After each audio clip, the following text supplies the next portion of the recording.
What's going on, everybody? Welcome to After Prison Show, and today I want to tell you guys about the most insane courtroom verdicts. The most crazy stuff that I have ever heard about, learned about, taking place inside of the courtroom. Now, the first thing that probably comes to mind when I mention a topic like this is people going into the courtroom and getting their boots smoked, getting their wig peeled all the way back to the white meat, getting the book absolutely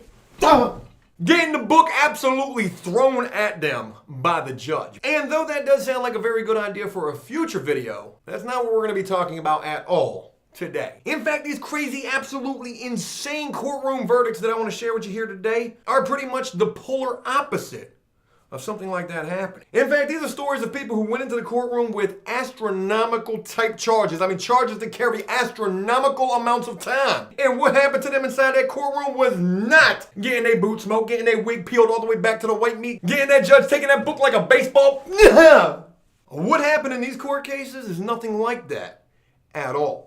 And you know, before I get into these stories, I just got to say this first and foremost. What I'm going to share with you guys, I have never in my life, through all the time that I've served, and I know you guys know I've served a lot of time. I talk about that pretty much every day here. But throughout all of the time that I've served, I have never seen or ever heard about in real life something like this happening to me, to Dave, to anyone that I've ever introduced you to here on After Prison Show, or to anybody else. I have never heard about or seen anything like this happen in real life ever. So ladies and gentlemen, I'm going to ask that you please brace yourself. Keep all arms, legs, and extremities inside the car while moving at all times. And get yourselves ready for the craziest courtroom verdicts ever. That was pretty good. That was pretty dramatic, pretty gripping. I feel like I nailed that. But it's worth mentioning all that we have thus far. Then what do you say we go ahead and dive head first into this video. This first story right here makes absolutely zero sense to me whatsoever. In fact, when I share this with you, you're probably going to find this hard to believe, but I can guarantee you can Google this. And this, ladies and gentlemen, this is some real deal stuff that took place. This first story that I want to share with you guys is going to make absolutely zero sense. When I first ran across this, I could not believe this at all. In fact, I thought this was fake news. I Googled this for myself, and let me tell you, it's for real. This actually really happened. I can't understand how it happened. I'm going to try to explain the best that I can what I think potentially may have happened, but I don't know. But again, what I'm about to share with you, it sounds so strange, and you might have a hard time actually believing this. But ladies and gentlemen, this is stranger than fiction, and what I'm about to tell you, this really did happen. Back in 2012, there was a guy by the name of Otis Mobley Jr. somewhere in California. And Otis Mobley Jr., the guy that I'm showing you right here, this guy, along with two accomplices, attempted to rob an ATF agent, a member of the Alcohol, Tobacco, and Firearms Department. This guy is a federal agent, y'all. Did you know that? ATF agent? He a federal person. And old Otis Mobley and his two accomplices, they attempted to rob this guy because what they were meeting with this ATF dude for, they were attempting to purchase for themselves their very own grenade launcher. And I'm not talking about something that you might pick up in Call of Duty or maybe in Fortnite. Do they got grenade launchers in Fortnite? They do. But these guys were attempting to get one of these for themselves in real life. You know, nothing screams thug life more than being able to whip out your very own grenade launcher. Yo, look at me! Hey, you all want these problems? Y'all want these problems? Thug life! You know, I've never before heard of anybody attempting to buy one of these things unless it was a setup. And, you know, I think to myself, like, how exactly did they track down where they could purchase one of these for themselves? Did they find this on OfferUp or Craigslist or Facebook Marketplace? Hey, dog, they got one of them joints we've been looking for right here. Guess how much it costs, too? $1,000 was the asking price. And, you know, I had never thought about it before. You know, I never thought about how much one of those things would cost if you did try to buy one off of the street. And again, I'm wondering where exactly, you know, they found this. Was it on Facebook Marketplace or OfferUp? I doubt it. But you know, however they went about tracking this thing down, you know, I'm not the smartest guy. I'm going to admit that. I am not the smartest tool in the shed. But you know, if it was me, I would have a hard time believing that whoever was offering this thing up wasn't setting me up and was not some sort of a federal agent. But obviously that wasn't a thought that crossed the minds of old Otis Mobley Jr. and his two accomplices, because when they went to meet with this guy, I'm not really sure they had any intentions of paying this guy the $1,000 that he was asking for this thing. Because what these guys ended up doing was attempting to rob this guy. Boy, You just attempted to rob a federal agent. If that don't constitute and carry a life sentence, I don't know what does. And then on top of that, what you were attempting to purchase from this dude, that most certainly sounds like another life sentence to me. I mean, it sounds already like you facing 2 life sentences. I mean, I can't even think of the type of time that something like what you did would carry. But 2 life sentences sounds about right. And ladies and gentlemen, that is not all. Not only did they attempt to buy this thing, not only did they attempt to rob this guy while attempting to buy this thing, a shootout also occurred as well. These guys played OK Corral right there in that Walmart parking lot or whatever parking lot they were in. And they decided they were going to try to bang it out right there. And one of the accomplices of old Otis Mobley Jr. ended up getting shot in the process of this. I don't know like where or how badly, but he ended up getting shot. And so, go ahead and tack on getting into a shootout with an undercover federal agent while they're attempting to arrest you for all that you've done thus far. That sounds like a 3rd life sentence if you ask me. That's it. It sounds like you're facing 3 life sentences. I can't see you getting nothing less than that. Well, when this dude went to court, old Otis Mobley Jr., when he went to court, it wasn't no 3 life sentences the judge gave to this guy. In fact, while his trial was leading up, while it was like leading up to the time of his trial, the judge actually recommended that this guy be let out on bond. Where they giving you a bond for some charges like that? Here in the state of Virginia, if you got a probation violation, you ain't getting no bond. This dude attempted to buy something like what you might pick up in Call of Duty or Fortnite from an undercover ATF agent, and then you're gonna try to rob that dude and also bang it out like you was in the Battle Royale of Fortnite. And then they gonna give you a bond? Now, when I hear that this dude got a bond, the first thing that comes to my mind is, okay, this dude is definitely working. He is an informant. He is a CI. He is ready to cooperate. I had to break that joint down into the 4 syllables that word actually is, because that is how much work that dude was ready to put in. Hey, what you about to do? I'm about to cooperate to the fullest. And who knows? Maybe that's what he was getting ready to do.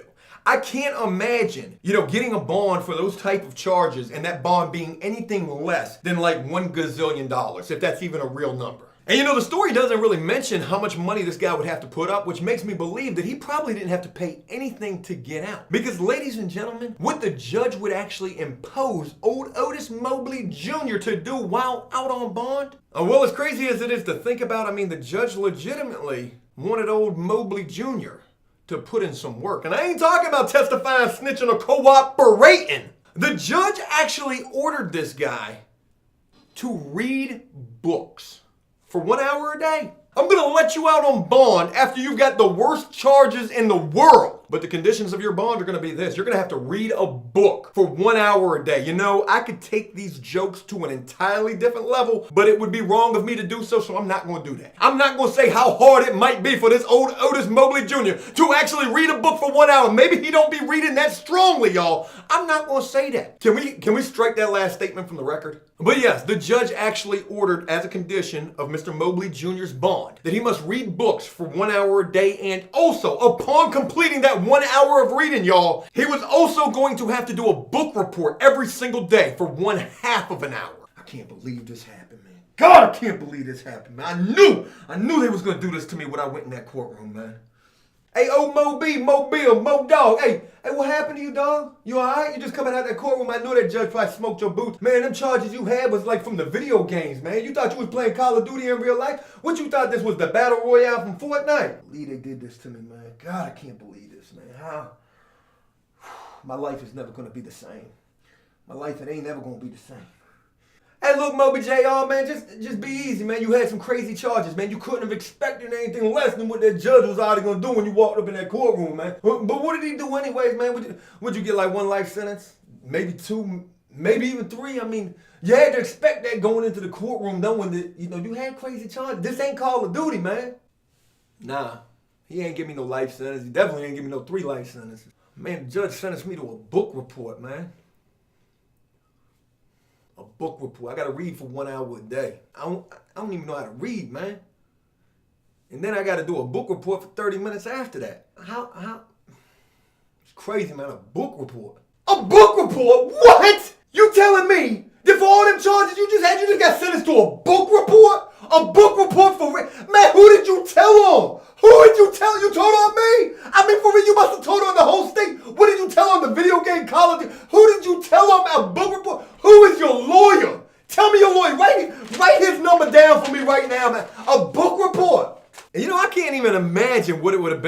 24-year-old Otis Mobley Jr. to walk back into the bullpen after receiving this little sentence imposed, going to his bond hearing. This wasn't the time that he would get sentenced to for these charges, but this was his bond hearing. I can't even imagine what it would be like for him going back into the bullpen, having to explain to any other prisoners what just happened to him inside that courtroom and them understanding that at all. But you know, then again, this guy was on the federal level, because with charges that crazy and it involving a federal agent, most certainly this was on the federal level. And one thing about the feds, when you got some crazy charges like that, you know, it's like 99.9999999% of a chance that you are definitely going to have to cooperate and also do some telling. So with pretty much like every prisoner in the federal system knowing and, you know, maybe even understanding that that's what you have to do, as wrong as that is, and I don't condone that at all, but, you know, if you're in that situation, that's just a part of what comes with it. People be doing some telling. You know, maybe him walking back into the bullpen could have went a little something like this. A book report. I know exactly what you mean, man. I got to do me like 2 or 3 book reports when they let me back out on the streets. Yeah, that means I got to tell them like 2 or 3 people.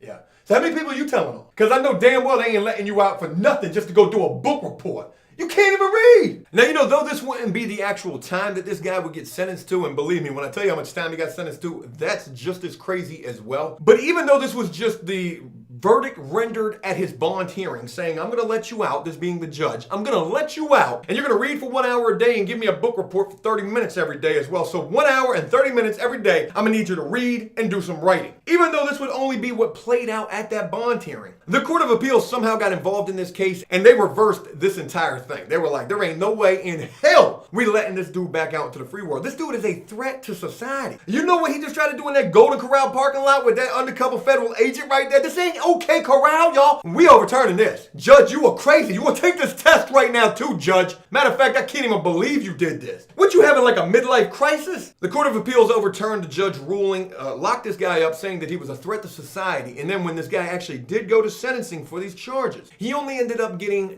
9.5 years. So, you know, whether he was out there in the free world doing those book reports, I can guarantee you one thing. While locked up, he most certainly was doing him some of them book reports. Some of that cooperating. Because ain't no way in hell you getting 9.5 years with those kind of charges. It just ain't happening. And throw into the mix as well, this dude had an extensive criminal history. Extensive. And when I say extensive, I mean break that down to every single syllable. Extensive. I had to split that last one in 2. That's how bad this dude's rap sheet was. 9.5 years. You done did you a whole library's worth of book reports. You done knocked off the entire city. What did you tell him? Did you tell on Epic Games? You ain't right for that. I don't even like Fortnite, but you ain't right for that. And you know, while learning about Mobley Jr.'s story, you know, I also learned that this was not the first time that somebody had actually been sentenced to a book report for whatever they were going to court for. There was a woman in South Carolina who was drunk driving her car. She hit a parked vehicle. I don't know if anybody was in that vehicle or not. I doubt anybody got hurt. She was sentenced to a book report for that. Well, if you think getting sentenced to a book report is crazy, wait till you hear this next story where there was a 17-year-old kid in Oklahoma who got sentenced to 10 years. And I ain't talking about no 10 years in prison or jail neither. 10 years, y'all. This kid got sentenced to 10 years. 10 years of church. Now, you know, as unorthodox, I don't even know if that's a real good way to word this, but you know, as unorthodox as that may seem, you know, maybe for some charges, I don't know. Maybe that could be like some thinking outside of the box type of punishment. But what this 17-year-old kid was charged with was DUI manslaughter, y'all. Back in 2011, a guy by the name of Tyler Allred, 17 years old, was driving his car after drinking and then, boom, hit a tree, killing the passenger who was riding in that car along with him. And though when tested, Tyler Allred's blood alcohol content would be below the legal limit, which is 0.08, it didn't even matter. Because you know, in a lot of states, this might actually come as news to some of you, but in a lot of states, if you get in an accident, it don't matter if you've been drinking 1 beer. It don't matter if your blood alcohol content ain't nothing but a 0.01. If you get into an accident after drinking any type or any amount of alcohol whatsoever, even if it is well below that legal limit, and that accident results in the loss of life, you are absolutely going to be charged with DUI, whatever else. DUI manslaughter, DUI, or whatever other kind of a charge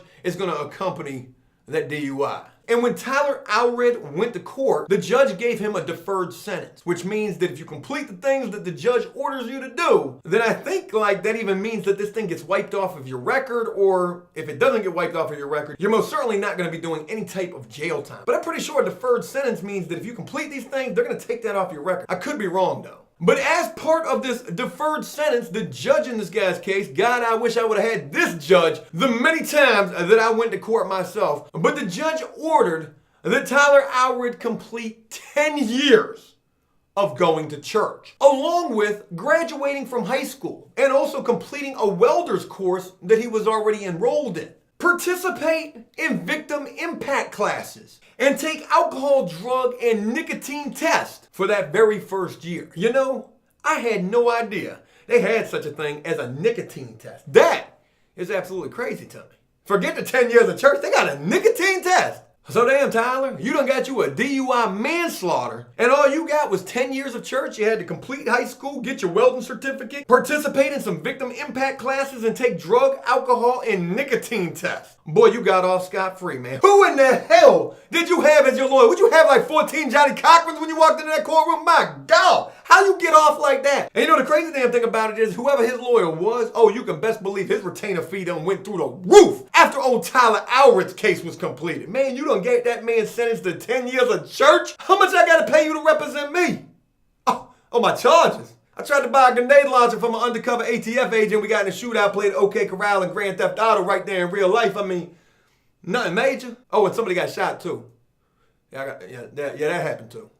And you know the crazy thing about this story in particular is there was a guy that I was locked up with who had this same exact charge. The guy had a DUI manslaughter, and the person that he killed who was riding with him was his best friend. This was a guy that I served quite a bit of time with, and this was a guy that, you know, I considered somebody pretty cool, or I was cool with this person. They weren't cool, definitely not cool for what they did. But, you know, when you're locked up, sometimes the charges that you're locked up for, they don't really carry as much weight as maybe you think that they should. You might hear that that's the type of charges this dude's got, and you're like, damn, ain't nothing right about that dude at all. But you're not really thinking about that when you're serving the time. You just meet that person, you meet him under some completely different circumstances. You're both locked up, you're both doing time. And this dude that I'm telling you about, he had the same exact charges. He most certainly didn't get him no 10 years of church, but he got 5 years in prison. And though even that may seem a little lax and a little lenient, you know, this dude had to carry it around with him every single day for the rest of his life. That, you know, he took the life of his best friend because of the choices that he made. And you know, I think sometimes in situations like that in particular, you know, I don't think any amount of time can really stand up to the actual grief that a person is going to have to carry with them for the rest of their life.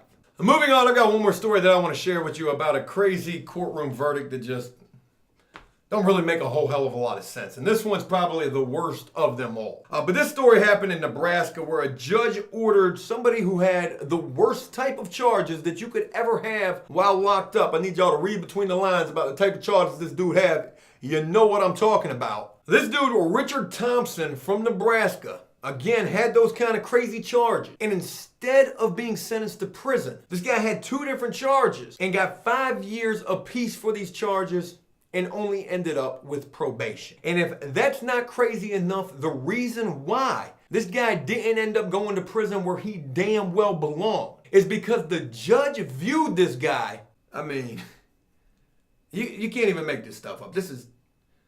Who are these judges? Like, how come I have never ran across no judge like this? The judge viewed this guy as too short to go to prison. Just gonna let that sink in for a minute.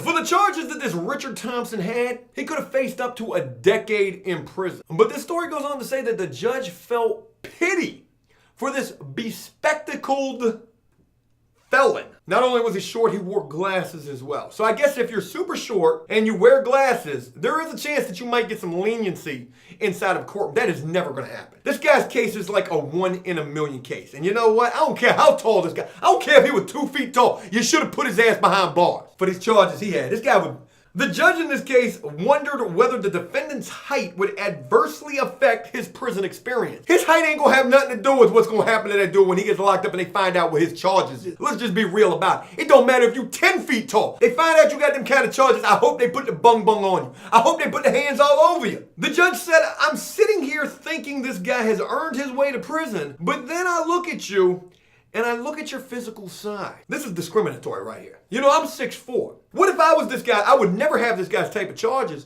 But what if I was this guy's height when I walked up in the courtroom? You think they was gonna have pity on me when I got them 7 years for them drug charges? Oh, Mr. Guerrero, you're too short. You're too short, man. You too short to know the difference between right and wrong. We can't send you to prison. Nope, you're too short. They're gonna eat you alive in there. They're gonna eat you alive at 6'4", but they're gonna definitely eat you alive at 2 feet tall, Mr. Guerrero. How tall was this guy anyways? Because it doesn't say how tall he was. Was he as tall as the sweet one? Because the sweet one, he's short. He about 2 or 3 feet tall, y'all. The sweet one, look, he a little person. The judge went on to say, I look at your basic ability to cope with people and, quite frankly, I shake to think what might happen to you in prison because I don't think you would do well in prison. Again, here we go with that whole height thing. You don't think he gonna do well in prison? Are you even thinking about the charges this dude got? He deserved to be there. He in your courtroom because he did some bad things. He should have been on Law and Order SVU. The dude deserved to be in prison. You gonna give him probation because he's too small. Where they do that at? Nebraska. She would conclude saying, that doesn't make you a hunter, the predator that we hear about on television all the time. What doesn't make you a hunter or a predator? The fact that you ain't but like 3 or 4 feet tall? Short people can be aggressive too. Short people are some of the people you gotta watch out for the most in prison, especially being a tall guy. Them dudes just jump up like Super Mario, bling, and it's over for you. Talking about you ain't no hunter or no predator that we hear about on television all the time. She said, I was very relieved to know that you do not fit in that category of human being because that gives me more leeway to not send you to prison. How does he not fit into that category? Because he's not tall enough to ride a roller coaster? Because you can hardly see him in a police lineup? Woman, did you hear what this dude did? Woman, it was a female judge that sentenced this dude this way. Are you reading the charges this guy has? This happened back in 2006. I can't go back in time and reverse this in any way. I wish I could. I wish I could just have just be able to speak to the judge. Your Honor, please. I wish I could have been the prosecutor. Your Honor, what are you talking about? Bailiff, get this woman a urinalysis. What is she talking about? The judge instead sentenced this dude to 10 years of supervised probation, 5 years for each count of bad things. He was also told to dispose of all of the illicit material that he had probably on his computer, and also stay away from any kind of like playgrounds and any other places where children frequent. And the prosecutor in this case also did not push for jail time. Bailiff, get the prosecutor your analysis too. What is going on in Nebraska? We're not done with the story yet. I just read the last of it. This sentence prompted public outcry and a petition was set up to protest the decision. Well, that sounds like some hot lava flow right there. Hey, yo, this sentence prompted public outcry and a petition was set up to protest the decision. Woo, that's fire right. I'm about to use that in my next rap. The sentence prompted public outcry and a petition was set up to protest the decision. Tell me that ain't no ball. That's balls right there. Balls like what this dude, Richard Thompson, belonged behind. Then Attorney General of Nebraska, John Brunning, unsuccessfully appealed the sentence on the basis that it was too lenient. So damn, even with the petition and even with the Attorney General trying to go to bat to get this dude locked up, they couldn't do nothing about it because it was the judge's decision or whatever. But I tell you this. I tell you what did happen. Yeah, I'm about to tell you what did happen. In 2008, this judge was removed from the bench. Absolute craziness, y'all. Absolute craziness. You know, again, never in my lifetime have I ever been into a courtroom where anything like a book report or, well, I have been sentenced to probation, but I've never had like super bad charges like this last guy did. But, you know, book reports and 10 years of church, never heard of it. Not here in the state of Virginia, at least. They say you come here on vacation, you gonna leave on probation? And they probably say that about a lot of other states as well. But I ain't never heard about no craziness like this ever taking place in the courtroom. And you know, what I've shared with you here today has been eye-opening not only for myself, but I'm hoping it's been for you as well. If I can leave this on any kind of a positive note, I want to leave it on this. Make the right decisions out there. Don't be doing things that are going to cause you to go up inside a courtroom and have to take the chance of getting any kind of a sentence at all. Because I can guarantee you one thing. It's a 99.99999 chance. It ain't going to work out like it's worked out for these people in these stories that I've shared with you right here. So do the right thing. Please, I'm asking from me to you. Hey, look, that's it. I hope you guys enjoyed this video, and if you did so, please leave a like and a comment letting me know exactly what you thought about it. As always, until next time, enjoy life, the free world. Never take a moment for granted, and make the most of every day. Peace! Too short to get locked up. You gotta be out your...